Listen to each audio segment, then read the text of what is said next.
Bon, lorsqu'on pose la question technique du raccordement à la fibre, on pose en réalité la question pratique de l'accès à Internet, qui est aujourd'hui indispensable au quotidien des Français. La fracture numérique dans notre pays, c'est un Français sur 3 qui a soit un problème d'accès, soit un problème d'utilisation. Ce n'est pas une fracture générationnelle seulement, c'est aussi et beaucoup sociale et territoriale.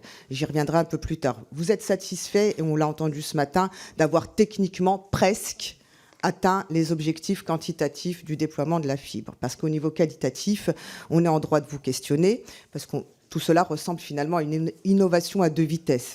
Le réseau cuivre voué à disparaître n'est plus entretenu. On voit des habitants privés de services pendant des mois entiers, comme ce fut le cas dans le Calvados récemment. Le raccordement à la fibre non plus n'est pas bon. Les opérations de raccordement sont mal faites. Il y a des dysfonctionnements, un abaissement de service. Historiquement, c'était Orange qui assurait l'homogénéité et la qualité du réseau sur le territoire. On a voulu aller vite, très vite, plus vite pour moins cher, au prix de l'exclusion finalement de millions de nos concitoyens qui sont laissés pour compte, peut-être 10% seulement, mais c'est énorme, surtout quand c'est toujours sur les mêmes que ça porte. Vous faites vite et mal.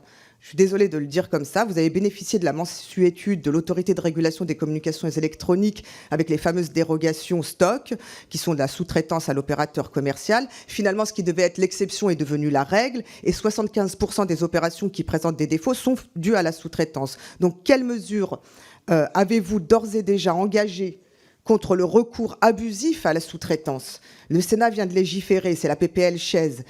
Allez-vous, oui ou non, prendre vos responsabilités dans cette chaîne?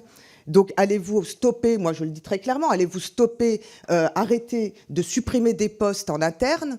Allez-vous recruter? Allez-vous investir dans la formation professionnelle? Allez-vous assumer des devoirs? Les devoirs qui sont les autres, parce qu'on vous a entendu parler de vos droits. Vous avez des droits à faire du profit. Vous avez des droits à tirer profit des décisions politiques qui sont prises par le gouvernement. Vous vendez aujourd'hui, par exemple, beaucoup de neufs, alors qu'on devrait entrer dans un cycle de reconditionnement, donc d'éco-conception des produits. Est-ce que vous êtes prêt à prendre vos responsabilités dans ce domaine aussi écologique et environnemental? Vous parlez des investissements que vous avez faits, mais vous avez augmenté le prix des abonnements 20% en un an. Vous avez augmenté vos marges. Donc ces investissements sont justifiés. Vous ne pouvez pas vous plaindre de faire des investissements et en même temps d'augmenter vos profits, d'augmenter les tarifs. Donc des droits, oui, des devoirs, assumez-les et de bonne façon. Merci. Je vais juste dire une dernière chose sur les augmentations de tarifs. Nous n'avons pas augmenté nos tarifs de 20%. Nous sommes un secteur qui est déflationniste en période d'inflation. Bon, avec la numérisation à marche forcée qui a été voulue par le gouvernement, je crois que vous avez pu en profiter et ça a été même une aubaine pour vous. Je le dis très clairement parce que finalement, aujourd'hui se pose la question de l'accessibilité prix.